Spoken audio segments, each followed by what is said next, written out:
एक पूरा दौर गुजरा है जब फिल्म स्टार्स के स्टारडम की पहचान उनके आलीशान बंगले रहे।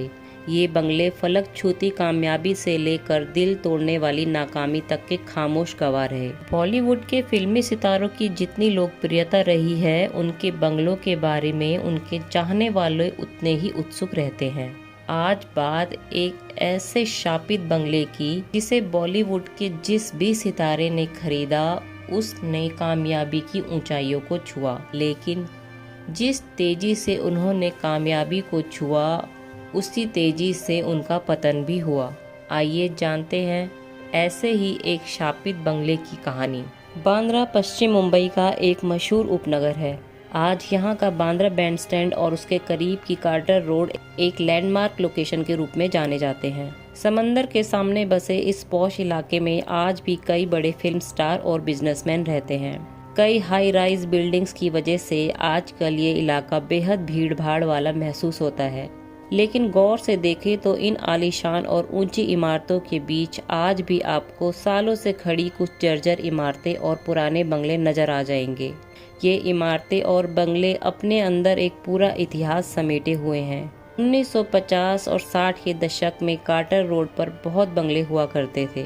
इनमें से ज़्यादातर ईस्ट इंडिया और पारसी समुदाय के लोगों के थे। इसी कार्टर रोड पर समंदर के सामने वाला एक बंगला आशियाना उस दौर में हिंदी सिनेमा के श्रेष्ठ संगीतकार नौशाद का हुआ करता था। आशियाना के करीब ही एक और 2 मंजिला बंगला था जो बेहद जर्जर और बुरी हालत में था। कई लेखों में यह कहा गया है कि पहले ये बंगला अभिनेता भारत भूषण का था, लेकिन ये दावा सही नहीं है। इस बंगले की बाहरी दीवार पर अंग्रेजी में गुदा हुआ था बानो विला। आसपास के लोग इस बंगले को अभिशप्त बंगला या भूत बंगला कहकर पुकारते थे। कोई इसे खरीदने को तैयार नहीं था। इसी दौर में हिंदी सिनेमा में 10 साल से संघर्ष कर रहे अभिनेता राजेंद्र कुमार को मदर इंडिया में अपने छोटे से रोल और उसके बाद धूल का फूल से कुछ कामयाबी मिली थी। उनके घर में बेटी का जन्म हुआ जिसका नाम उन्होंने रखा डिम्पल। परिवार पढ़ रहा था तो राजेंद्र अपने सांता क्रूज के किराए के छोटे फ्लैट से किसी बड़े घर में शिफ्ट होना चाहते थे। 3 फरवरी 1959 की सुबह उन्हें एक प्रॉपर्टी ब्रोकर का फोन आया। कार्टर रोड पर एक 2 मंजिला घर है, बिल्कुल वैसा जैसा आप ढूंढ रहे हैं। क्या आप अभी आ सकते हैं? राजेंद्र कुमार उसी समय वहां पहुंचे। उन्होंने देखा कि ये पुराना खूबसूरत घर समंदर के सामने था, जहां से ठंडी हवा आ रही थी। पहली नज़र में ही बानो विला राजेंद्र को जम गया। प्रॉपर्टी ब्रोकर से किराया पूछा तो उसने कहा कि मकान मालिक किराए पर नहीं बल्कि बेचना चाहता है। यहाँ कोई राइटर रहता है जो लोगों को बताता रहता है कि इस घर में भूतों का वास है, ताकि ये घर बिकने ना पाए और वो खुद यहाँ रहता रहे। मकान मालिक किसी भी हाल में इसे बेचेगा और मैं आपको अच्छी डील दिला सकता हूँ। सौदा तय हुआ 60,000 में। फैसला हो गया, मगर राजेंद्र कुमार के पास पूरे पैसे नहीं थे। उन्होंने मशहूर फिल्मकार B.R. चोपड़ा से कहा कि वो न सिर्फ उनकी फिल्म कानून बल्कि 2 और फिल्मों में काम करने को तैयार है, बशर्ते उन्हें उनकी फीस एडवांस में दे दी जाए। B.R. चोपड़ा मान गए और राजेंद्र कुमार ने भूत बंगले के नाम से मशहूर बानो विला को खरीद लिया। उसका नया नाम अपनी बेटी के नाम पर रखा, डिम्पल। करीबी दोस्त अभिनेता मनोज कुमार की सलाह पर राजेंद्र कुमार गृह प्रवेश से पहले भूतों को भगाने वाले एक विशेष हवन करवाना नहीं भूले। फिल्म इंडस्ट्री के पुराने लोग याद करते हैं कि इस घर ने राजेंद्र कुमार की किस्मत बदल दी थी। जिस बड़ी कामयाबी को वो पिछले 10 साल से ढूंढ रहे थे, वो अब अचानक से आ गई। जिस दौर में वो इस बंगले में रहे, वो राजेंद्र कुमार का सबसे सुनहरा दौर बन गया। उनकी ज़्यादातर फिल्में जुबली बनाती थी, जिसकी वजह से वो हिंदी सिनेमा में जुबली कुमार कहलाए। राजेंद्र कुमार ने अपने एक इंटरव्यू में कहा कि मैंने अपने जीवन के सबसे कामयाब और बेहतरीन साल इसी घर में गुजारे। काफ़ी दौलत और शोहरत हासिल कर चुके राजेंद्र कुमार कुछ साल बाद ये बंगला छोड़कर पाली हिल इलाके के अपने नए बंगले में शिफ्ट हो गए। कार्टर रोड का ये बंगला, जो राजेंद्र कुमार के बेहतरीन दौर का गवाह था, अब एक नए मालिक का इंतजार कर रहा था। 1969 में राजेश खन्ना की कामयाबी ने किसी तूफान की तरह देश में दस्तक दी, जिसके लिए सुपरस्टार शब्द गढ़ा गया। बम्बई में पले बड़े राजेश खन्ना को समंदर बेहद पसंद था और एक सी फेसिंग घर खरीदने का उनका पुराना सपना था। ये बंगला उन्हें अपने सपने के बेहद करीब लगा। साल 1969 आधे से ज़्यादा बीत चुका था जब एक शाम निर्देशक रमेश बहल और राजेश खन्ना राजेंद्र कुमार के घर में बैठे थे। तब राजेश खन्ना राजेंद्र कुमार से बोले, पापा जी, आपका कार्टर रोड वाला बंगला खाली पड़ा है और मुझे एक घर खरीदना है। राजेंद्र कुमार ने जवाब दिया, मुझे उस घर को बेचने की ज़रूरत नहीं है। तब राजेश बोले, पापा जी प्लीज़ इस बारे में सोचिएगा। मैंने अपना करियर शुरू किया है और आप देश के सबसे बड़े स्टार हैं। आपका घर ले लूँगा तो मेरी ज़िंदगी बदल जाएगी। शायद आपके जैसी थोड़ी बहुत कामयाबी मेरे हिस्से में भी आ जाए। राजेश खन्ना ने बहुत देर तक मिन्नत की।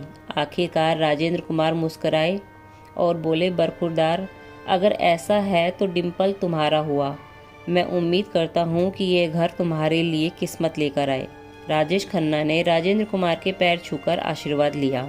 इस बात से राजेंद्र कुमार की पत्नी शुक्ला बेहद नाराज हुई, मगर राजेंद्र जुबान दे चुके थे।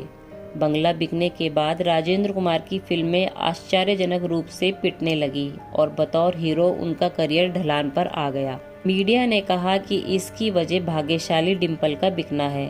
सुपरस्टार राजेश खन्ना बड़े धूमधाम से बंगले में शिफ्ट हुए। अपने पिता चुन्नीलाल खन्ना से बंगले का नाम रखने को कहा। राजेश के माता पिता को अचानक मिली इस बेमिसाल कामयाबी के बाद ये डर सताता कि कहीं उनके बेटे को किसी की नज़र न लग जाए। राजेश खन्ना के पिता बोले, बंगले का नाम आशीर्वाद होगा। इसके पीछे ये सोच थी कि उनका बेटा हमेशा आशीर्वाद के साए में रहेगा। बंगले में शिफ्ट होते ही राजेंद्र कुमार से भी ज़्यादा करिश्माई सफलता राजेश खन्ना के जीवन में आई। लगातार 15 सुपरहिट फिल्में, फिल्म मैगजीन और अखबारों में सुपरस्टार के नए बंगले की तस्वीरें छपी। अजीब संयोग था कि जिस बंगले का नाम पहले डिम्पल हुआ करता था, उस घर की मालकिन एक डिम्पल ही बनी। मार्च 1973 में अपनी पहली फिल्म बॉबी रिलीज होने से पहले ही डिम्पल राजेश खन्ना की जीवन संगनी बनकर आशीर्वाद में आई। शुरुआत के साल कामयाबी और खुशियों के साल थे। डिम्पल ने फिल्म इंडस्ट्री को अलविदा कह दिया था, लेकिन फिर अमिताभ की एंट्री हुई और फिल्म इंडस्ट्री में रोमांटिक फिल्मों के उलट एक्शन फिल्मों के नए दौर ने समय बदल दिया। कुछ ही साल में अमिताभ नए सुपरस्टार के रूप में उभरे। करिश्माई कामयाबी के बाद राजेश खन्ना के ढलान पर आते करियर ने उन्हें बुरी तरह हिलाकर रख दिया। महाचोर, महबूबा, अजनबी जैसी बड़ी बड़ी फिल्मों की नाकामी ने राजेश के आत्मविश्वास को गहरी चोट पहुंचाई। अंदर ही अंदर जल रही नाकामी की आग को हर शाम की शराब और भी ज्यादा भड़का देती थी। डिम्पल के साथ उनके रिश्तों में भी तनाव बढ़ता जा रहा था। करीबन 9 साल लंबे समय तक साथ रहने के बाद राजेश खन्ना और डिम्पल अलग हो गए। डिम्पल आशीर्वाद छोड़कर चली गई। सालों बाद अचानक उनकी गंभीर बीमारी की खबर आई।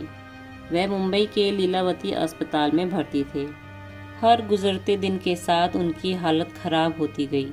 उनका परिवार चाहता था कि वो अस्पताल में ही रहे, लेकिन उनकी जिद थी कि वो आखिरी सांस आशीर्वाद में ही लेना चाहते हैं। उनकी मर्जी के मुताबिक 17 जुलाई को उन्हें आखिरी बार मुंबई के लीलावती अस्पताल से डिस्चार्ज करवाकर उनके बंगले आशीर्वाद ले जाया गया। 18 जुलाई को आशीर्वाद में अपने बेडरूम में उन्होंने आखिरी सांस लेते हुए कहा, टाइम्स अप, हो गया, पैकअप। 2014 में परिवार ने आशीर्वाद को एक उद्योगपति को बेच दिया। एक नई इमारत खड़ी करने के लिए आशीर्वाद को कुछ साल बाद ढहा दिया गया। राजेश खन्ना के साथ साथ शायद आशीर्वाद का चक्र भी पूरा हो गया था।